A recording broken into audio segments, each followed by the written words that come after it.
İşqanlar xeyirlik bo'lsin. Men sizlarga bugun to'rdoshlardan kelgan 2 yerlik hikoya so'zlab beray. Yaqindan buyon qo'llash bek oz bo'lib qolyotdi. Yurakni besib yetib, ondan anglashni boshlasanglar bo'ladi. Birinchi hikoyani so'zlab bergan to'rdoshimiz shu Qashqarning ma'lum bir yeridanka. Bu to'rdoshimiz chag'anda dam olib o'zining uyiga qaytib keldi. Endi yo'ldosh bilan ikkisi shu yo'ldoshining ota-onasi bilan bir qo'rada turdi ekanda, qiynab bilan. 2. ayning 18 kuni atiganda qiynapamlarni bir yo'qlab chiqay deb shularni uyga kirsa, qiyni inisi bir bulongda yotganka og'rib qilib. Shuni bilan voy ukam sizga nima bo'ldi desa, oqshom yuz bergan ishini so'zlab beribdi. Bularning obernisi hamda bularning beg'ining bir chetidga inisi shu 2. ayning 17 kuni yarim kechida oberniga chiqmoqchi bo'lib sirtqa chiqib, u jiroqdagi oberniga berish qo'shaqmay uyning keyniga o'tibdi. Uyning keyniga odatda bular shu osh suyi, masalan, mantang, anadikin shu qochjugan suv degandeklarni to'kidika. Bu bola ashada o'ltirib, endi qo'paydab turishiga shundan yo'g'on bir oppoq mushuk bu bolaga itilibdi-da. U mushuk birinchi qitim itilib kelgan vaqtida u mushukni pirlatib uchatib yetibdi.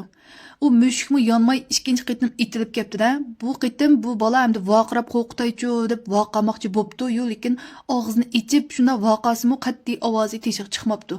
Uningdan keyin nimish bo'g'ini uqmaydi ekan, ko'zini ochsa atrof bir xil tumanliq, jiroq-jiroqlarning xo'rozlarning chillagan ovozlari anglayotgan, voy tongtib ketibdi-ku deb uyga yomon tasti kirib yetyapti.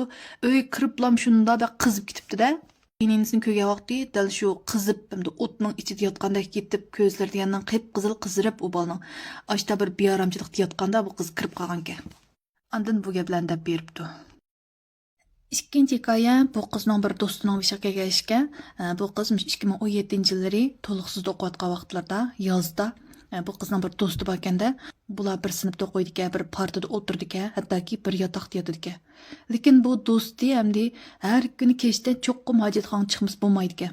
Bu yotoqdagi qizlar deb yiqibdi, boldiroq hojatxonaga chiqib kirib olib, kech o'g'animda taraqshib bizlan uyg'otmasang bo'lmamdi deb yiqibdi, lekin u qizning o'zining ixtiyori emas ekan. Har kuni soat 12 birlab bo'lganda bu qizning hamda tarti qistab cho'qqim o'birni qarab yuguraydi ekanda. Bularning yotiqi koridorning ma'chitida, o'birni bo'lsa yana bir chetida ekan. Shuning bilan bir kuni u do'sti ma qizni uyg'otib, adash bildi o'birniga chiqish bersang debdi. Odatda u do'sti o'birniga har kuni o'zi yolg'iz chiqitgan to'q. Shuning bilan bu qizmi biza taajjublanib, hamma qul deb bilib chiqish beribdi. Yinib kirashida sen o'zing chiqatding-ku har kuni, qo'rqmayding-ku, bugun nima ish meni uyg'otib qolding desa, adash men sen buni ati deb beray debdi. Atisi bo'lganda u do'sti bu qizga menda bir gapni deb beribdi.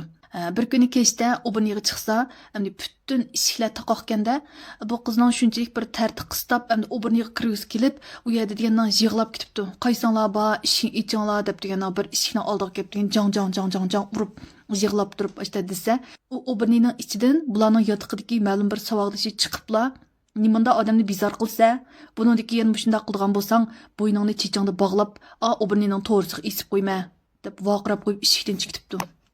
Uyay, nimda gap qilgandu deb uni bilan qaromay o'birniga kirib ishini tugitib yinib kiribdi. Atisi yarim kecha yana 12:30 birla bo'lgan vaqtda bu qizning yana shunda qattiq tartib qistab ketibdi-da. Shuning bilan yotoqdan chiqib yugagan bitim o'birniga kirsa, bu o'birnilarning hammasi ichidan taqoq.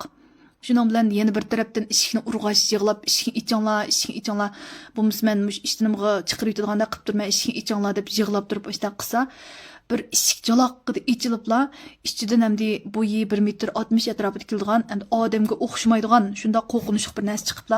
Bu qizning kelidan qattiq siqib turib, odamni ajab bizor qilding, men seni o'ltirib yetdim deb ikki qo'lida haliqi qizning bo'ynini degandan bo'g'ib, endi bu qiz nafas ololmay yo midirlayolmay badallari qaytishib, shunda qiynalyapsa, o'birnining o'pchirsidagi bir yotoqning eshigi taroqqida ichilib qolibdi. Shuning bilan haliqi nasim yo'qolib ketibdi, bu qizning put qo'llari bo'shagandek bo'libdi. Shunga yugurib, yotoqqa kirib, hikoya so'zlab bergan qizni uyg'otgan ekan. Endi oldida o'birniga chiqib, ishlar bo'lib ketib, o'birniga kiramidi emasmi? Shunga sen men ham ravib chiqish bersang deb bu qizni uyg'otgan ekan. Ananiki ma gapni unutib qopdimi? Birinchi qitim haliqi o'birnidan chiqib, buningdagi yana mushta odamni bizor qilgan bo'lsang, chechingda bo'yningni bog'lab, to'g'risiga esib qo'yma degan haliqi qizdan u qiz atisi tushdi so'raydi ekanda, oqshom ajab bir gap qilding-a, nimda gap qilsa deb ishlatsa, haliqi do'sti, nimda desa so'rab qoldingmi nima? Men kechasi o'birniga chiqmasam debdi. Shunda qilib bu to'rdoshimizning haliqi do'sti ma'lum bir kuni maktabdan uyga berib kelay deb ruxsat so'rab uyga ketgan bitim Qayta maktabga kep baqmapti. Bu qiz bilan bo'lgan aloqasimi uzilib qopti. Hozirgacha u do'stimning nada nima ish qilayotganligini bilmayman deydi. Shunday qilib bugungi hikoyalarimiz oyoqlashdi. Anadikin menga hikoya so'zlab beratdim deb qo'shib olgan do'stlar bek chiqqansizlar. Hikoya so'zlab bermoqchi bo'lsanglar, ovozliq yoki yozmachi qilib qoldirib qo'ysanglar bo'ladi. Anadikin ba'zi turdoshlar sizga hikoya so'zlab bersak, xumbo bormi deb so'rab dikansizlar. Bu savolingizga javob, menga qisqa hikoyalarni so'zlab bersanglar xumbo yo'q. Masalan, 40-50 minutlik yoki 1 soatlik chiqqidek, men tanlab, mana uzun hikoya chiqarsam bo'g'dek deb qolgan menda isli hikoyalar bo'lib qolsa, u hikoyalarni haqliq qilib chiqargandan keyin 7-8 kundan keyin andan pul tushirga, shu pulninki muncha persentini sizlarga bilib berma. Agar so'zlab bergan hikoyangiz uzun hikoya qilishga tushmay qolib qolsa, men bu hikoyangizni odatdagi yaxsiz hikoya qilib chiqarib yetaman deb sizga deb qo'yib, andan chiqarsam bo'ladi. Agar uzun hikoya qilib tanlab qolsam, men ma hikoyangizni yaxliq qilib chiqarma deb ayrimxona